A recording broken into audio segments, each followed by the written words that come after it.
Unique New York.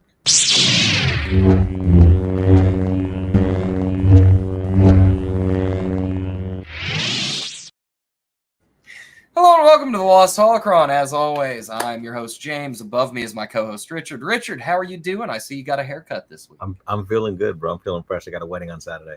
Oh, that should be fun. But we've had much more exciting stuff happen this week, I feel. I think I text you on Sunday. Because this is a very funny story for the audience. What was it? It was today, Monday. Take notes, Disney. That's how you do an 8-episode show. Yeah. And it's only $21 million that House of Dragon has, I think. Well, I'm going to eat crow here and say I was wrong. Did the Acolyte this week? I don't think it was better, but it was pretty damn close to being as good. I mean, this is probably the best episode of the Acolyte we've gotten. Hard to agree. 100%. And I watched it twice, and I was excited to watch it twice because of episode 3, episode 4. I was like, all right, let me watch it again so I know what's going down. This one I was like, yo, I can't wait to see this one again. Yeah, I feel the exact same way with this. I was shocked. But before we get into that, we got some new stuff to go over that looks very exciting this week. Let's do it. So up first, we have the first trailer for Batman. Caped Crusader releases naming the voice actors in the series. So we got some names for this. I haven't looked too much into Batman the Caped Crusader, but I am happy to see another animated Batman show. DC kills at the animated universe, so I'm always excited for their movies, man. Let's see here. Dwayne Donahue, not familiar with that one. Eric Morgan Stewart, Crystal Joy Brown, Michael C. Bonilla, John DiMaggio, the guy that voices Bender. Oh, yeah? Wow. Gary Anthony Williams. Bender tattoo, bro. I should know that. Oh, Tom Kenny. Okay, I know Tom Kenny. I wonder if he's doing the voice of the Joker, because I know in the Red Hood movie, the guy who did Bender he played the Joker. Oh, that's a good point, because Mark Hamill said he's done with it now. Yeah. A shame, too. I know. It's going to be a hard one to top. Who else do we have here? Reed Scott, Jason Watkins, Minnie Driver, McKenna Grace, Diedrich Bader, Jamie Chung, and Christina Ricci. Minnie Driver, bro, I'm in love with. She can do no wrong. She was Jane in Tarzan, and she was in that Good Will Hunting movie. Always A1. All right. So I'm excited for that, but again, I haven't really looked into it. I didn't even know this was coming up, but very hyped just based off the list of actors.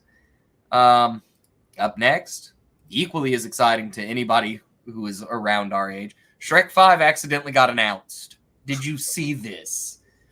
I heard about it. Eddie Murphy done moved. I don't know how the donkey one's going to do, but the Puss in Boots one by itself was some of the best thing I've ever seen, so I guess I have to have faith. I don't know. I mean, I think it has a lot of potential because I think Eddie Murphy's a really good comedic actor who could definitely carry something like that. But I would have to I'd have to know what the plot's about because I too am just scratching my head on that. Yeah, because I kind of feel lost with the Shrek movies. I remember 1, I remember 2, but then 3, 4, and 5 all kind of get blended in together for me. You know what I mean? Yeah. But I don't know. I'll be excited. Apparently 5's supposed to be out next year, according to him. Did you see the second Puss in Boots movie, the one with they were looking for the Wish Stone or whatever? No, I didn't. Bro, that movie is peak. That guy Really? from Dune 2 who keeps yelling Lisa Nagaib plays Death, I think. And that movie's so sick. Visually insane, and the story's so good. So I'm a little excited. Hell yeah, man. I don't know. I'm excited just because, I was 9 years old when Shrek came out, and I've not missed a one since. So I will definitely be here for both Shrek 5 and Donkey. Yeah. It's a lot funnier watching it as an adult when you realize you missed some of the jokes. You know yes. Like the cops bit in the second one. Oh my god, that shit was hysterical. That's not mine. It's a friends. So up next, we have some good news from the video game industry. I know that both of us game, And oddly enough, I am playing Shadow of the Erdtree right now and getting my cheeks handed to me. But Miyazaki himself says don't expect layoffs to happen at FromSoft. And, you know, we've seen a bunch of layoffs in the tech industry and game development in the last year. So I think it's very good that he says, and I quote, "Speaking to myself and the company, I want to say that this is not something I would wish on the staff at From Software in a million years. I'm pretty sure our parent company, I'm not even going to try to pronounce that word, understands and shares that view." So things sound pretty secure there. I mean, have you played the new DLC for Elden Ring yet, Rich? No. No? Have you played Elden Ring at all? I'm such a loser when it comes to games. I get like... Dude, you're the only man on the internet now that is not. I'm like so autistic that I'm just like, oh, I'm going to play these specific 5 games over and over again and nothing else. Forever. Like Gears of War, when that comes back, I'll play that for like 2 weeks straight and then just not play video games again for like 4 months. Like the last ones I played were Spider-Man 2, because I could be Spider-Man all day, and the Jedi Fallen Order games, because I fucking love those. I mean, I'm here for it. I think that this is just my particular brand. Like, I've been playing this nonstop any chance I can get a second to do. Yeah. I heard those games are pretty cool. You know what I mean? Very dope. And George R.R. Martin did all the world building. Really? Mm-hmm. That is fucking now. Yep. All right. But perhaps our most interesting story, and we're going to start this one off with a tweet you found. Ben Mendelsohn is back as Orson Krennic in Andor Season 2. What is up? I'm very excited. Be so peak. I have like no doubt. Like I just know every episode is going to be fire. Like it's just going to be so good, and it's going to end so sadly. I think too. Like I don't think it's going to be like a happy ending. They're going to be like, nah, just more pain. Well, you know, in our article I found that talks about this, Luna apparently also mentions the fate of Cassian Andor is already known, that usually actors wouldn't be able to talk about such things, but with Andor being a prequel series, his fate's not the hook for people watching. Instead, it's the characters Andor meets, which I think is a highly correct, because while I've liked Diego Luna's performance in this, I don't think he's bad. I think that he is there merely to build up the supporting cast in a way that other shows really don't do. So I'm excited to see what we get with Ben Mendelsohn coming back. Yeah, because he's kind of like, I don't know, like the way he speaks has such like gravitas, and he's such like an evil character when he wants to be. You know what I'm saying? That like I can't wait to see the scenes, because they really can't meet. You know what I mean? Because they don't meet until Rogue One, so they kind of have to be playing like opposite of each other the whole time. Yeah, I know. So you're not going to get to see them together at all. Nothing like that. But just to know that he's there, I kind of wonder if old Cyril Karn's not going to be getting into some shenanigans with him. He's probably going to be the go-between, like Ben's character will kind of mess with Cyril's character, and he'll be the primary antagonist. I also think we're going to get K2, like his droid from Rogue One this year. Yeah, we have to. Yeah, right? Like that has to happen. It has to. And we've already heard that Alan Tudyk's coming back for the series. I can't wait, man. He was like my favorite part, because like I love the droids in Star Wars, because every time they introduce another one and they all have their own distinct personalities, and I love it. Yes. And I mean, I really vibed with K2's "You're being saved. Stop resisting." Like, brilliant. Body checked her into the dirt, like, oh my God, bro. That's a lady. What are you doing? Like, I think him and L3 have been my 2 favorite Disney droids, and I love Chopper to death, but L337 leading a droid revolution on Kessel just is a tier above. I love that actress too, the one who plays like Bag. Like she can do no wrong in my eyes. So, like I was like, here's one of my favorite parts of the movie, and that explains that like weird line in I think it's like Empire Strikes Back, when it's like, your ship has the most peculiar dialect. Yeah, it's because it's the droid. Yeah. Yeah. So we do happen to have a rumor this week that I'm very interested in talking to you about. So Daniel PRK posted on his Patreon that he had heard that Ray Stevenson will be recast as Balon Skull after his passing. Also of note, and I'm ready to be fully wrong about this, and I hope that this is fake, they're looking for somebody to play Abeloth, the mother. Yeah, I've been saying that shit for mad long, bro. I'm about to go back for an old clip and be like, I said it, I was right. I knew I was right. Yeah. Had I thought about it, I would have went through the archives to try and find whatever clip it was where you said that. But nope. It's happening. And we've talked about Disney recasting in the past. So how do you feel about them recasting Ray Stevenson? I think it's just a sad situation, obviously. Like, he was a great actor. He passed away, but like the story kind of has to go on, and him never being mentioned again wouldn't make too much sense. You know what I mean? Yeah. And I heard Gerard Butler really, really wants to join the Star Wars universe. And like, I think he'd be a good choice for that because he's got insane, sword training because he was in 300. He's in a bunch of movies like that. And he would just be able to slip right in, I think. Not bad. Now I'm going to throw two other fan casts that I've seen that I like after this came out. And let me try to find you some very appropriate we did a bunch of fan casts a while ago, didn't we? Like, we were like caught between like the guy from Russell Crowe from Gladiator. Yeah. Because we did like 4 of them, I think I remember. Well, here are 2 that have been knocking around this week.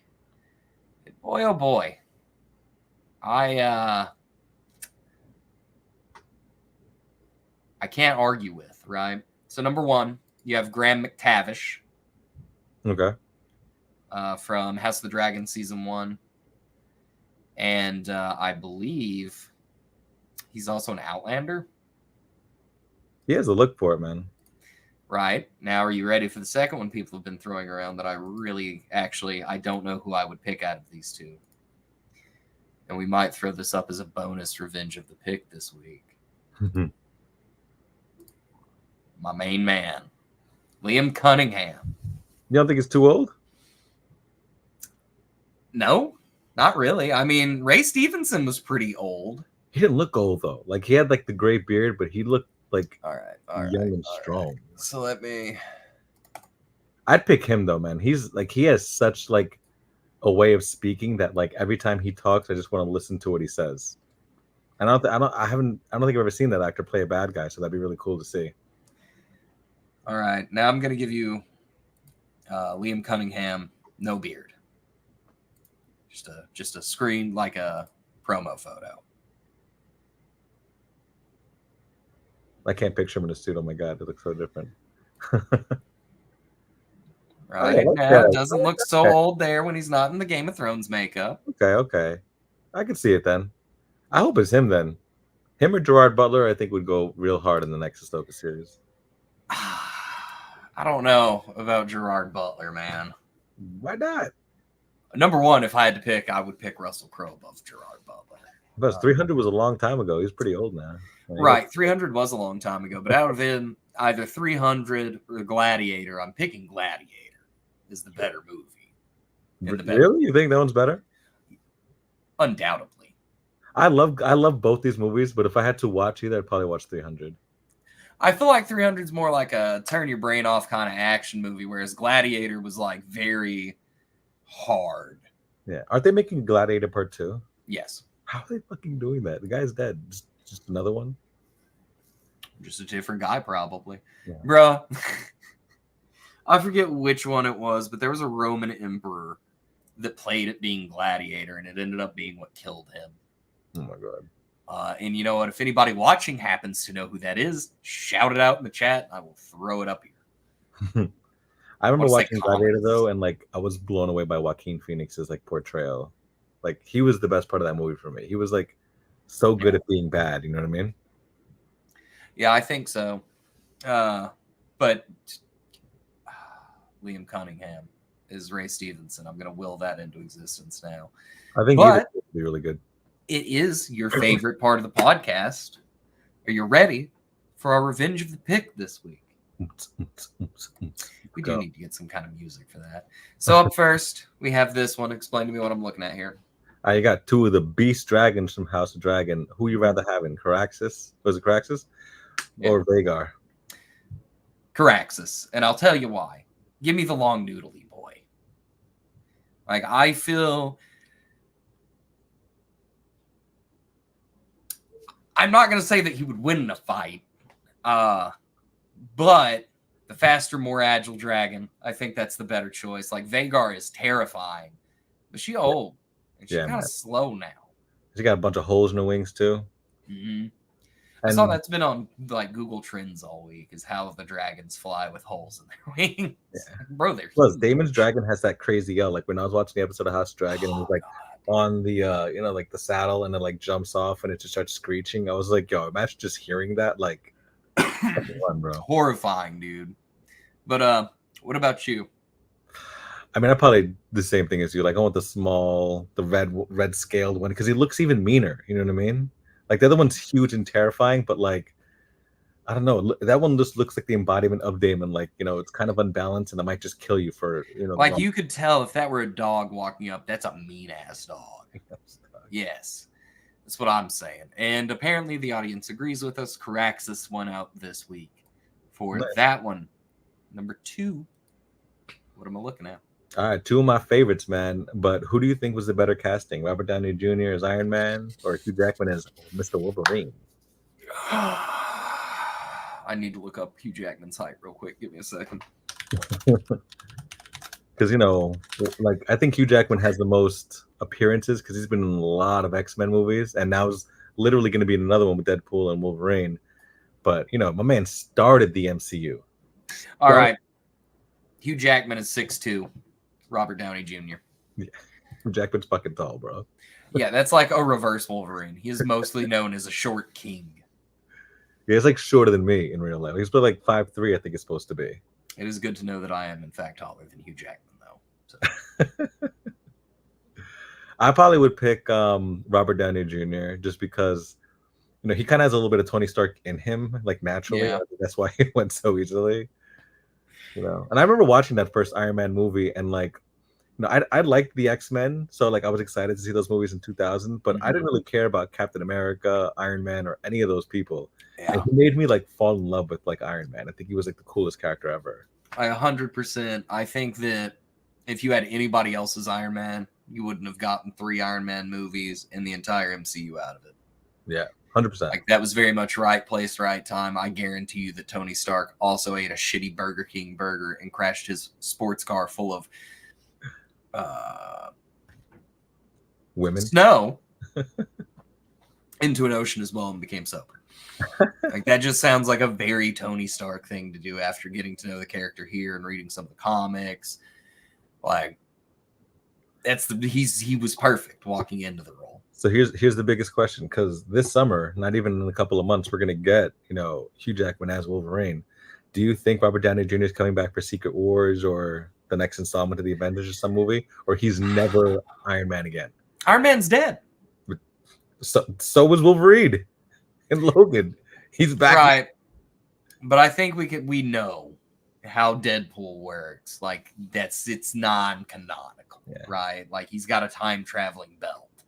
That's why the TVA is in deep shit within this movie. I'm guaranteeing you. Because I think he said like a couple of months ago that like he loves that character, and he doesn't know how it would work, but he'd want to. I think he won an Oscar probably, didn't he, for Oppenheimer? Did he win RDJ? A nominated or something like that? Was he in Oppenheimer? Yeah, he was there. I still haven't seen it. He was there. Like he didn't do a terrible job. He didn't do a great job, but like he was solid in his role. But like, so I think every once in a while he does like a big boy movie, and he's like, you know what? I kind of want to play Iron Man again because it's more fun. And I make Tropic Thunder 2. That's what I want.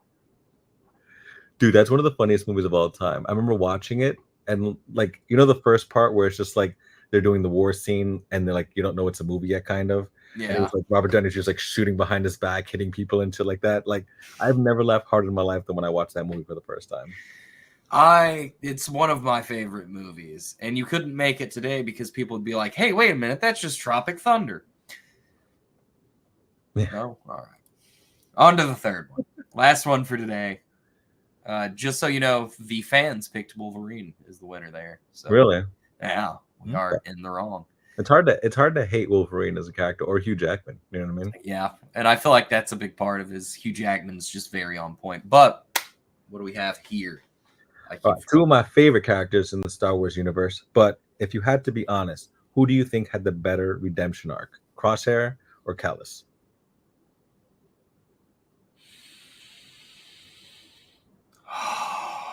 I'm gonna go Callus.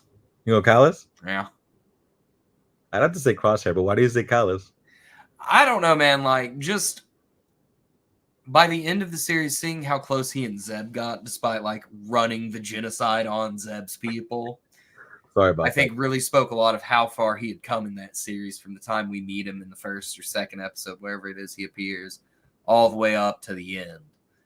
So you've watched obviously Rebels and Bad Batch. So the episode where Kahless turns is the one where they get stranded. They have that moon rock. It's kind of keeps them both warm.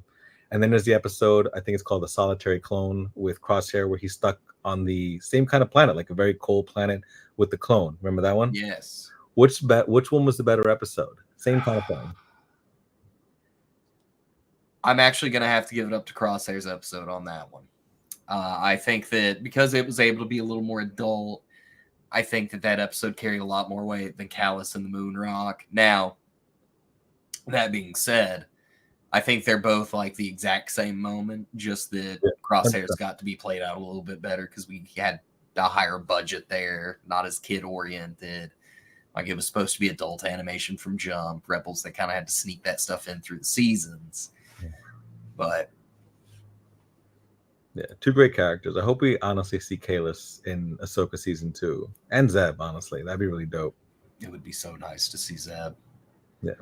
Other than like the little cameo we got in what was The Mandalorian? Yeah, season 3. If Filoni was in that episode too, with his little hat in the background. Yeah. I forgot he had the hat on. He always has a fucking hat on. I've seen photos of him without it, and it looks wrong.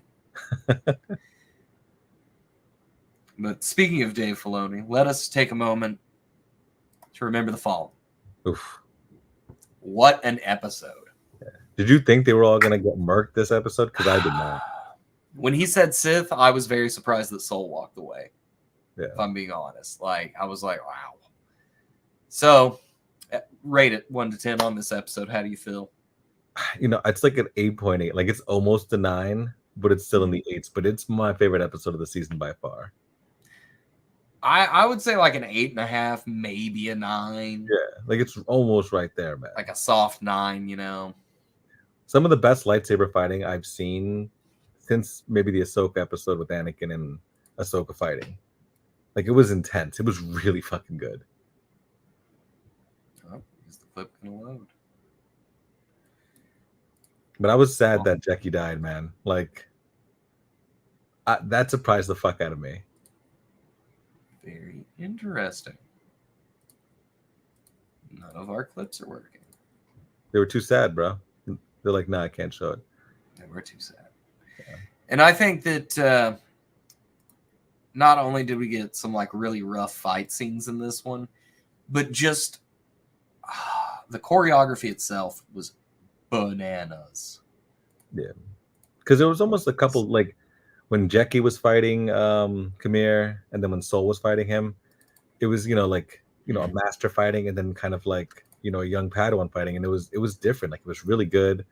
There were a couple like oh shit moments, like when he double impaled 2 of the Jedis and like put them together. Bruh. I think I sent you the name of the metal that he was using in his helmets. It's short of the lightsabers, and that was a cool added effect. Yeah, I was going to say, actually, we were going to talk about this a little later, but since I'm having to look up these video clips to show how brutal the fighting was this episode, we can go ahead and talk about this while I'm doing that. Cortosis came back for the first time in live-action media. Oh, there we go. Is this what I wanted? This will do. Oh, yeah, she's still alive in this one. Also, someone pointed out in this scene, when he hits his helmet, you can see where it turns from red to blue, so that implies that he's been hit by red lightsabers at some point.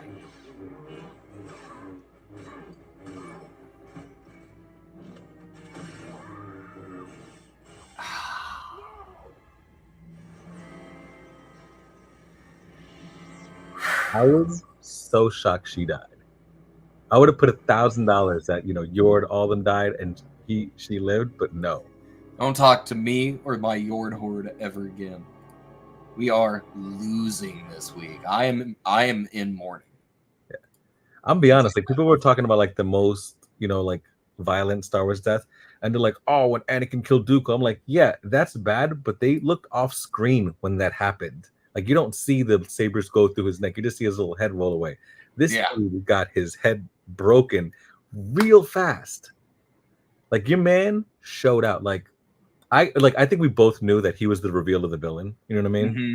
Like it was foreshadowed like well enough where it's not like obvious, but it's like, hey, this is probably going to definitely happen. And even though we knew, like he was just brutal. Like his arm was jacked, and he was just holding like I think Osha or May, and just like just taunting people with his lines. Like I think after he kills Jackie, he's like, she was a child, and he's like, you brought her here.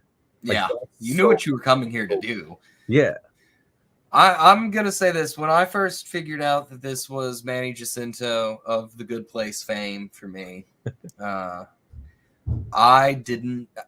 really did not think that he was going to be able to pull off this pivot so well. And he gave an interview, I believe it was last week, teasing this episode, where he said something like, I think that going from this pivot that I'm doing in the series that you're going to see is one of the hardest things you can do as an actor. Now we know it's because he was, in fact, the Sith. So he'd been kind of playing this backseat, goofy kind of character. And to see him just kind of walk out and rock it as Darth Bortles, as the fandom's calling him. Darth Chief. I think kind of what you're saying is like really crazy because like I think May's there. Mm-hmm. She sees him without his mask, so she realizes who it is. And then, he goes from talking like this and just looks and goes, oh, hi. And does like the meek little voice thing again to her, and like, that's such an insane touch. Like, I think he might be doing the best acting in the series right now. So you think he's been the best actor in the series? Yeah, easily. Yeah, I mean, once you see him like in this episode, I think you can't really deny it. Is this what extraordinary beings we are? I don't know why our video clips are just refusing to work tonight. But yeah, that's where he's looking at Osha after she's knocked out. They switch places. He does a little force healing, which I'm sure made the fandom mad. But they played Kylo Ren's theme there too. You notice that? Yeah, I did notice that. Now, I've seen a lot of people say that he might be like the first Knight of Ren or a Knight of Ren, something like that. And it could be. I think that would be dope. I think they would have saved a lot of trouble from the annoying fandom if they just never mentioned the word fucking Sith. But they went the opposite direction. It's like, some people might call me Sith. Which to me is an interesting choice of words because, Sith really love their titles and being out and about who they are. And if he was already planning to kill all of them, why not just say, I'm Darth Bortles and just rock with it? A lot of people were trying to say that he has a master, but after this episode, I don't think that's true because he's the one saying he's looking for an acolyte. You know what I mean? Yeah. But here's the thing, though. Like, with Palpatine, he was already training somebody when he killed his master. True. Because Plagueis, I don't know about now in the new canon, but in the old canon, died like within 48 hours of him being elected chancellor. Okay. So, I mean, it could be that he's trying to train his Star Killer to Vader, Yeah. But if he did have a master, I think we're looking at Darth Tenebrous, who's Plagueis' master. Because, funnily enough, he happened to own a Cortosis mine, which would explain how our boys got the nice helmet and the armband there. Yeah. Which, again, props to the visual effects people in this episode. Seeing those lightsabers just kind of gutter out. And then when they come back on, they don't just cut right back on. They kind of glitch for a second. Yeah. So dope. Yeah. Even his lightsabers, too. Like you see him in that picture right there. He kind of like separated a different way for like the little surprise move. Yeah. And really cool. Do you think that this is the lightsaber that Leslie Headland had said we hadn't seen anything like it before? I mean, unless it's the light whip, but like. But she said that after we saw it in a trailer. Yeah. So I don't know. I think it has to be because I was kind of like, oh shit, when it happened, like I wasn't expecting it. Yeah, and that's like a little bitty, like kind of Shoto sized lightsaber too. His character design is insane because there's nothing really special about it. Like he's just wearing a cloak, His arms are showing, but like he looks terrifying. I'm gonna give it up to Manny Jacinto. He goes hard. But if I had to give it up to the person I think is doing the best job, I'm going with oh no, I forgot his name and I don't have it written down. The actor who plays Soul? Yeah, the actor who plays Soul. Because again, him learning English in like 3 or 6 months, nuts, just for that role. And he walked away this week. So I mean, I kind of had a feeling like everybody who wasn't named up, like I thought like Yord would die, and I thought Jackie would live, and like Saul would live, but like to kill all of them is such a bold move, man. Like, well, Star Wars usually plays it so safe with character deaths that I genuinely thought the 3 named Jedi were good to go. I was only expecting to lose the red shirts. Yeah. They went pretty fucking fast, man. Yeah, dude. And who do you think had the worst death? Jackie or Yord? I mean, for me, it was Jackie, but like if we're being honest, like Yord, because it like we just saw the Jackie one and it was so fucking fast, but the Yord one was even faster. Like he breaks his arm, spins him around, and breaks his neck before you even have a chance to realize he's in trouble. Like when Jackie was fighting him, I was like, "Yo, stop fighting him because you're gonna die. Stop fighting him. Like Soul, like intervene." And then you just kind of see it happen. Like with Yord, he comes back, and then all of a sudden he's just dead. That moment where he just slings that helmet off of his head, though, I was like, "Let's go!" And then he just died. I was like, "Let's not go." And after he breaks his neck, he picks him up and just tosses him. Yeah, bro. And the scene with Soul where he was like, "Well, I was wearing a mask." Yeah, that man.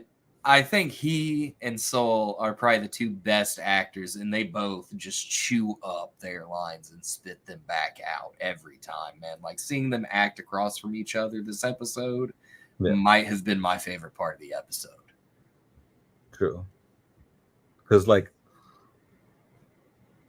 watching like the Ocean May part, I wasn't as much of a fan of because I don't really like the whole Parent Trap aspect of it. You know what I mean? Like it gets kind of like boring. You know what I mean? I think she's done a really good job at playing 2 roles as the same person, though. Like Amanda Stenberg has acted her heart out. I think she's done a wonderful job as May and Osha. See, I feel a little different. Like I think in the first couple episodes she did well, but I think in this last episode I didn't think her acting was really that good. And I don't know if it's just because she's standing right next to Manny, who's acting.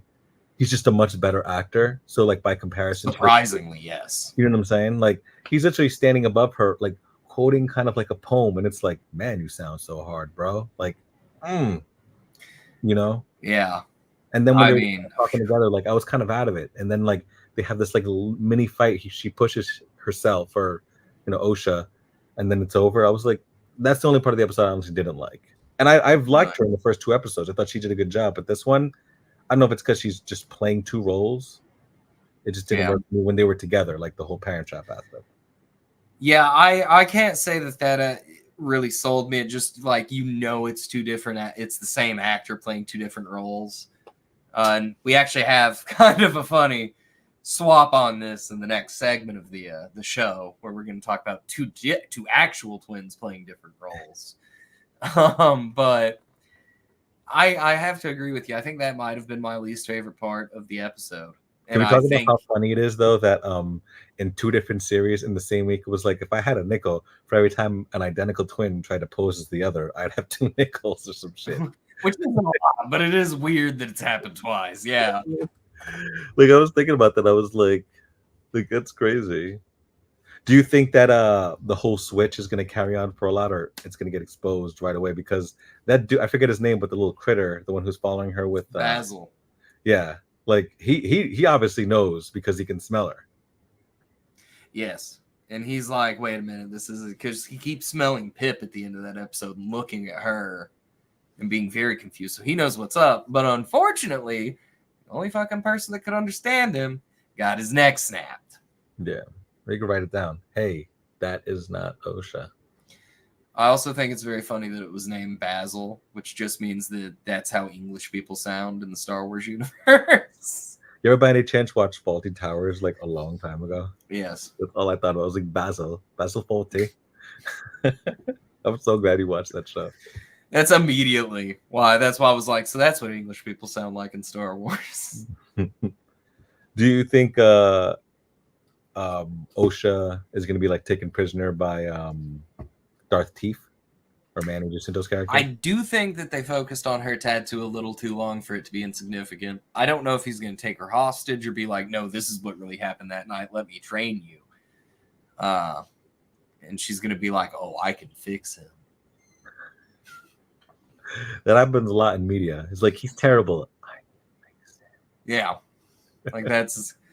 But I don't know, man. I hope the Parent Trap thing plays out. But we only have 3 episodes left, so I think by the end of the season, it's got to be done with. They have to know, like, Nay's with the Jedi, Osha's with Darth Bortles. I don't think we're done with that planet either, because when we see the light whip, it looks like it's on the same planet in that jungle. Yeah, it does, kind of. That's a good point. But it is interesting because if they're gonna keep, the canon, I guess, intact for all the people who hate it, the Jedi can really never ever find out about this character. Exactly. How do you explain all those dead Jedi? Like you know what I'm saying? Like, it's like, where'd those Jedi go? I don't know. 8 disappeared. They never came back, but I'm sure it's fine. Force critters. Yeah, we need some kind of explanation. But if he comes back and tells Ki-Adi-Mundi specifically that there was somebody calling themselves maybe a Sith, pissed fans are gonna be. Ki-Adi-Mundi was actually just drunk that meeting in the Phantom Menace, and he had no idea what he was talking about, actually. Well, and this leads me to believe that by the end of the Acolyte, if we see more of it, this whole problem will have to have been thought resolved by the Jedi enough for him to be like, yeah, no. Yeah. I haven't been real Sith in 1,000 years, just this one knockoff guy. But I think that's kind of the point in the prequels, that the Jedi were wrong. You know what I'm saying? Like, yeah, he says that, but he's wrong because they were wrong. They have been around. You know what I mean? So do you have any final thoughts on the Acolyte before we pivot to Game of Thrones this week? Oh, House of the Dragon. I'm sorry. I just really wish that the show had a little bit of a better pacing and that the 3rd episode didn't exist at all. Because then we'd be at episode 5 right now with 4 to go, and like 3 to go. What I'm saying, like, now there's 3, but if the episode 3 never existed, when they got pushed back, and I think the story would have just been a lot better. Like, 3 just kind of like threw a wrench and made everybody go, "Is this actually good?" But like, this one was so good that like I wish they were kind of not even just in terms of action, just in terms of like wanting to watch them being engaged in the show. You know what I mean? Yeah, I think my biggest issue is pacing, like you said, and I think that would be solved if these were hour-long episodes or better. Yeah. I don't want to sound like a purist here, but I think Game of Thrones, or House of the Dragon in this case, has it right. These formulas for their storytelling, both of these episodes, the first one was great. The second one was damn near perfect. And they're fucking long, bro. Like, but they don't feel like there's like an hour and 16 minutes, I think. But like, it doesn't feel like that when you're watching it because it's just so good. Yeah. And there's not even been a lot of there's been action. Like, we had the fight with the twins, this one. But like, overall, it's just been a lot of conversations. That's the best thing about the Game of Thrones, House of Dragons universe, is that even when they're just talking, the scenes are so intense that you're just engaged. Yeah, and I completely agree. Like, I think there was one time I was like, well, how much is left in this episode? Because I had to go piss. And I was like, surely it's got to be almost over. And I was only like 35 minutes in. I'm dead. Like, when they were fighting, though, like, right away, I was like, I have lost which one is Eric and which one is Eric. You know what I'm saying? Yeah, I did too. The only thing that gave it away for me, because I've seen people all week being like, no, it was Arik that died first. No, it was Eric. The only thing that gave away which twin was which for me was at the very end when he called Rhaenyra Your Grace. Mm-hmm. I feel like Arik, the A one that was said by Kristen Cole, would not have been like that. It would have been cool if that actually was the case. Like, he realized he killed his brother and he fucked up so bad that like he kind of reverts back and just apologizes and kills himself.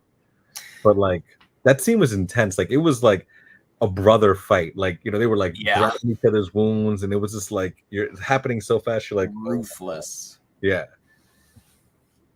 And to see him just like realize, oh fuck, like I killed my twin brother. So now not only am I doing all this other horrible stuff that you do in war, but I can't live with myself after that one and that one thing in particular. And what was the one that Rhaenyra pardoned? Missera, I think, something like that. Mm-hmm. Daemon's like informant friend. How like she like realized that like the other one was coming in and kind of saved her because she pardoned her.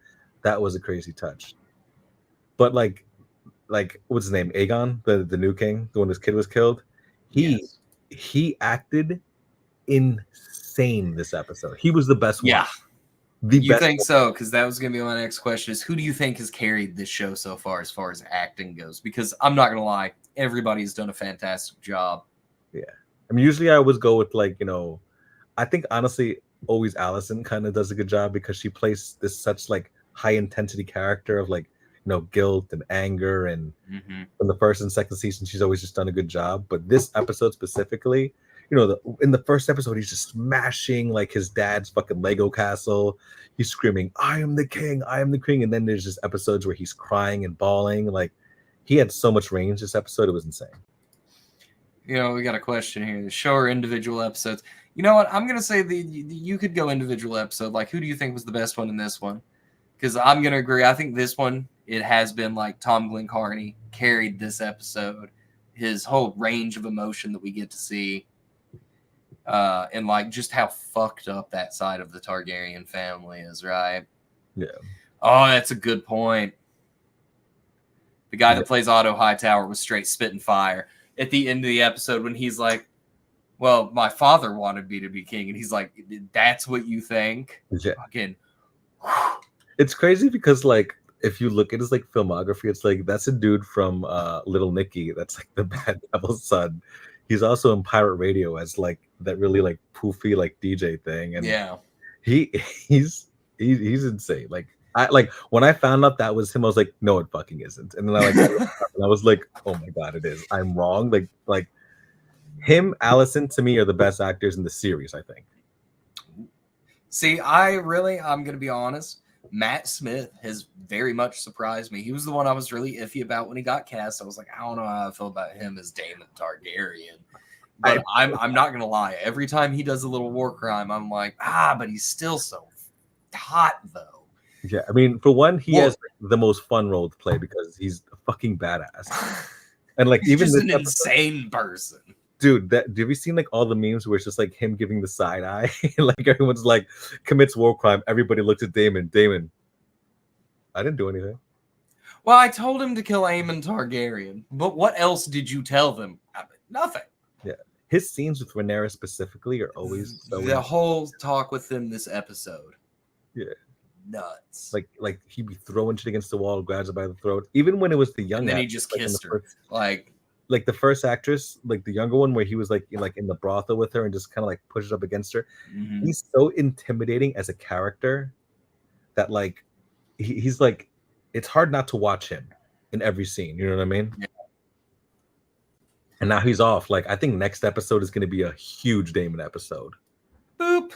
Yeah. Well, let's look at some of the before the next time stills here, and we've got 1, 2, 3, 4 with Daemon, 5 with Daemon, 2 with his dragon, and 1 of just look, he's right there on top of the stairs. So I can't wait to see like some like heavy duty fucking shit because like we've like the first episodes are so good, but they've set up like we need some shit now. Well, don't worry, because some shit will happen, buddy. Yeah. So what do you think we're going to see next episode? Because I can go ahead and tell you this is obviously supposed to be Harrenhal. Yeah. Without spoiling a bunch, because they've been talking about it for 2 episodes. So what do you think is going to happen? Because you haven't read the books, so any tinfoil theory I throw out, I'm poisoning the well in some way. But what do you think is going to happen? I think we might start seeing more of the like just these characters in an episode type thing, like we were discussing, and I think we might just get like Team Black this week, and you're gonna see like him and Harrenhal, him, damoning out with murder cloak shit, and then kind of like the retribution of like because like Rhaenyra was in the first couple episodes, but like not a lot. She hasn't had a lot of scenes.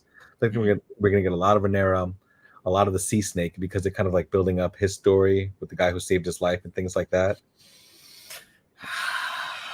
So I think we're gonna get them, Team Black, and Daemon being crazy. I'm gonna go ahead and tell you this right now. There are some characters that they are focusing on that will not have an immediate payoff. Okay. For example, and I think that I think we'll get both sides every week, honestly.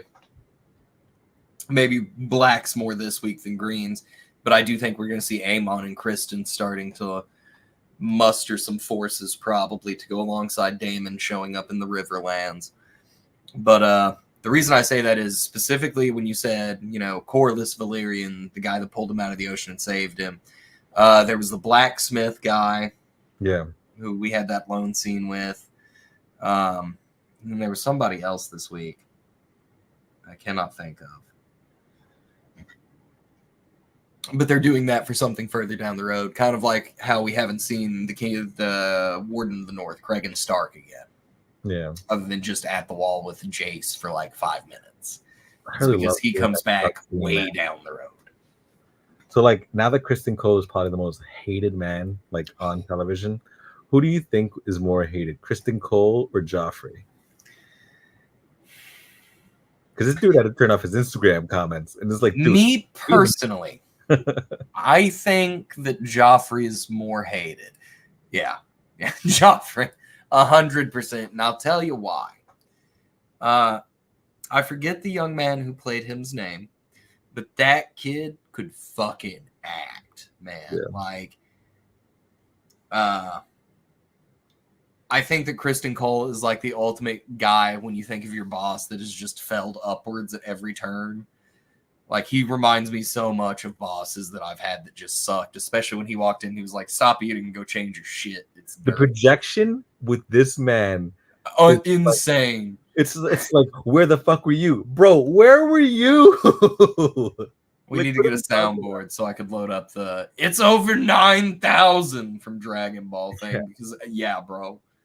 No, like how he always talks about Rhaenyra being like a deceiving spider, or what did he call her this episode? The royal bitch or some shit like that. Like, bananas to me. Do you think he's still in love with Rhaenyra? And just mad? Also, there's that. He is way hotter.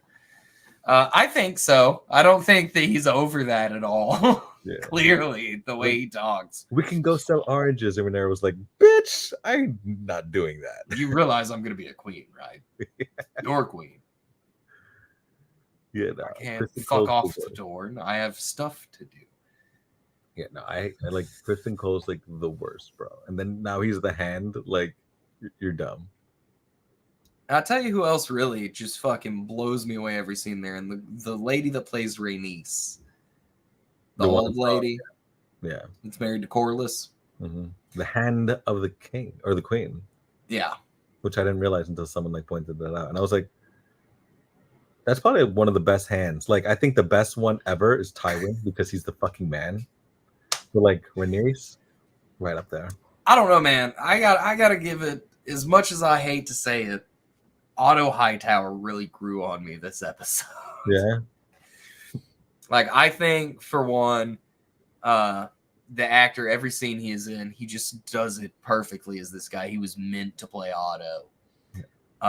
But, like, specifically just the way he dressed down Aegon after he was like, yeah, give me your badge. You're not the hand of the king anymore. It's going to be my boy, Kristen, who always thinks I have cool ideas and a great name, not the Magnanimous. And he was just like, oh, so you think your dad wanted you to be king? No, that's not how any of this happened. I made you king. Yeah. He should have just told him that. Like, kind of like, not like, be like, hey, listen, this is what's happened. So, like, you can, like, be smarter. But I guess, the book wouldn't happen. Well, I mean, I also don't think that you were going to see him do anything other than hang every rat catcher. Because he done goofed. He killed the guy that could have identified him. Yeah. Like, break his knees. That was the first thing I said when I saw him kill him. I was like, well, that's not great. You just killed the only guy that can point out the other guy. Yeah. It was funny too because like when that dude's about to get like tortured, he's like, "So Damon Targaryen hired me. He paid me now." Blah, blah, blah. He just spilled the beans. He said, "Half now, half later. I had an accomplice. It was a rat catcher. I don't remember his name." Yeah, you could have just brought every single rat catcher to him, and he's clearly gonna rat. You know what I mean? Yeah, but he was just so mad and wanted to spill blood about it. Which I mean, I do think sets up like the idea of the Targaryen coin flip. You know, whether or not they're insane. Yeah.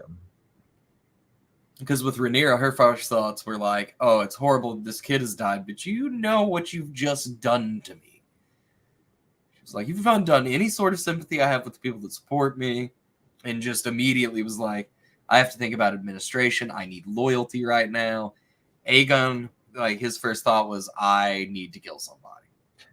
I just love, like, he was truly flipping out, man. He was just like, "I declare war." It's like, dude, like no one's here except your people. Like you're just yelling, "I declare war." You're having a panic attack. Like, yes, but it was so good. And I think that it really does show like them both as rulers and what to kind of expect. Like you see Rhaenyra deal with her son's death in the season premiere very differently than what we saw with Aegon, the episode after Jaehaerys dies. You know? Like, the worst, like learning from Hotto Hightower, because she goes up to him, "I have sinned," and he's like, "I truly don't care, don't tell me." And then like at the end of the episode, I don't want to know about that. She goes and like she sees her son just bawling, and she's like, "Should I go talk to him?" Nah. No, I think I'm just gonna bang Kristen again. Bye. Mother of the year. Yeah. Like Rhaenyra is like, you know, comforting her son and shit like that. Like I like the little subtleties and the way they show the opposites, you know. Oh God, yes. I think that it's very telling, like which team, even after Blood and Cheese, I'm gonna throw it out there. I think that Tom Glencarney, amazing as Aegon, but I cannot deny that Rhaenyra should be the one sitting on the throne at this point in the show. What do you think was your favorite part of the episode? You know, honestly, I'm gonna once again, I gotta give it up to my boys. Yeah. Dying in valiant combat. I've looked forward to this fight since I heard they were making this show. Like I'm sure I'm on the 3rd Game of Thrones book now. Did it live up to the hype of what you'd like know what's happened so far? Like so far, absolutely. Yeah. Like and seeing this fight between the two of them, because you know, like in the book, it's described because it's like a historical account of it. It's not like Game of Thrones where it's the POV of different characters as it's happened. This happened, right? Yeah, it's like a maester writing a chronicle, the court jester for the Greens writing a chronicle, and then somebody else writing one. So it's like 3 different people writing a history. I really liked the part of the episode where they were doing like the funeral progression. Oh God, I thought his head was gonna fall off. That and like, yeah, it was really awkward because, you know, you're watching and you're like, "Oh my God, this is gonna happen." I actually don't want to see this because it's kind of like you feel bad for a baby. Oh, it's gonna happen. And then like, you know, all the people start coming up to the queen and like, and she has a panic attack. Yeah, like it was just shot so well that like you feel uneasy as the watcher, bro. You know? So like I really like that. Like that's the kind of storytelling I wish we had in like the Acolyte, where it literally makes you feel almost uncomfortable at parts because the story. I think we've gotten a little bit of that, like the last episode of the Acolyte when he kind of just drifts down out of the background. Yeah, I think that's a good example of that. But yeah, more please, because that whole funeral scene, I was like, "Am I having a panic attack?" Yeah, and just like the sounds, because you just hear the boom, boom of the drum, and then like the wheels and stuff, and it's like getting stuck, like, you know, that's like peak film, you know what I mean? And every time it cuts back to the kid, his head's just bobbling harder and harder, and you're like, please no, not again. Yeah, very glad they spared us that, honestly. Yeah, fuck yeah. I don't want to. I got a baby now. I'm just like, oh, that's kind of sad, actually. I don't want to think about that. Yeah. But you know, what do you think? 1 out of 10 on this one? You know, I'm hesitant to give any episodes like 10s, so I'm always gonna like, unless it's perfect, I'm gonna be like, you know, it's a solid 9. You know what I mean? Yeah. But I think all of the first 2 episodes have just both been like solid 9s. which is still really fucking good for the first 2 episodes, you know? I'm going to agree with you there. I don't feel like it was like, if you look at the original Game of Thrones, I don't think it was like Hard Home or the Battle of the Bastards even, or I think it's the season 7 finale, Winds of Winter. Like, I don't think it's been on the level of any of those, but both of these episodes have been phenomenal. I'm really enjoying it, and I think that if the season keeps going on this track, we will get a 10 out of 10 somewhere in this season. Yeah, 100%. I'd like by the 5th or 6th or 7th episode, you're gonna get like one of those episodes that's just insane. What was your favorite episode? Like your favorite 10 episode of Game back in the day? Like my favorite season finale, or just like your favorite like episode, just like the because like it's always like the last 3 or like one of them. It's like episode 8, 9, or 10 was always like the one. I'm gonna go like the one that shocked me the most and really got me when Cersei blows up the Sept of Baelor. Nice.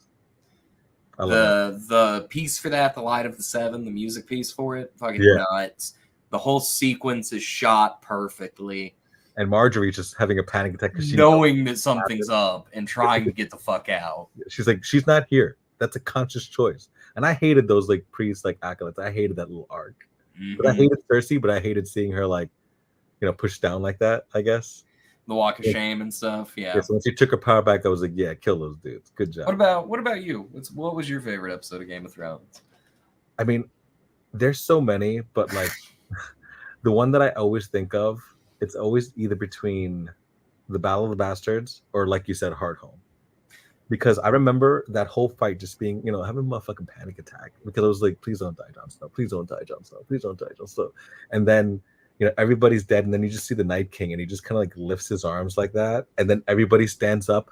Like I swear to God, like the wind blew in my house and I got cold. You know what I mean? It was so crazy. Like, but visually, like the Battle of the Bastards, that one scene where he's just holding his sword and all the sword, like the horses are running towards him. That's the best shot in Game of Thrones for me personally. I had goosebumps over my entire body. And like at that point, I was like, you know, he's already died. I could care less because like, you know, we're towards the end. Yeah. But like, yeah, no, I love the way the shows or the series makes me feel, except for the seasoning, obviously. Like it's so good. I think one of the most interesting things about this is how we have so much of the same like stylistic decisions here that you had in Game of Thrones that you can very obviously tell that it is a continuation of the original series, expanding upon it. But I kind of think that the bigger investment on this one up front has made this a better start to a show than Game of Thrones was. Because like in the first couple of seasons of Game of Thrones, we miss out on a lot of cool shit because the budget just wasn't there. Yeah. Like, we don't get to see Robb ride with his direwolf at the Battle of Whispering Wood, where they capture Jaime Lannister. And, like, you see Robb fight his way to Jaime. You see the direwolf ripping throats out in the book.